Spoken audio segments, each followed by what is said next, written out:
өнгөрсөн жил тухайн хөлөөр амьдаар нь оруулж ирсэн байна. В прошлом году был импорт живого скота из Монголии. Тэгээд бас мах их орж ирж байна. Тоже мясо. Хамгийн гол нь Москвагаас зөвшөөрөл авдаг учраас тийм амархан шийдэгдэхгүй. Самое главное, на импорт возим мясо требуется разрешение из Москвы, поэтому немножко проблематично.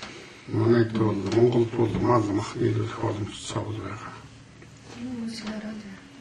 30 гаруй мянган 30 гаруй сая толгой байна. В Монголии приблизительно около 30 миллионов голов скота. Хөөе төрхөд бол янз янзын малтай сарман ол сарман суу. Частно скотоводы имеют разное количество. Тэгээд нэг айл одоо 3 мянган малтай айлч хүртэл байна.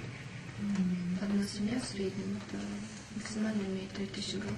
Танайд бол мах үнэтэй байна. Пенсия мясо дорогое. $10. Манайд бол $4-5 килограмм. Монголия килограмм $4-5. Ягаад энэ Монголын маханд их дуртай байдгийг та бүхэн бүлэс мэдж байгаа. Наверное, знаете почему? Здесь любят монгольское мясо. Манай махч нь бол бэлчээрээр өөрөөр амтч гарах дээр хавдаг. Как наш скот пасется свободно, да, очень поэтому, да. Маш их олон ургамал байна Монголд.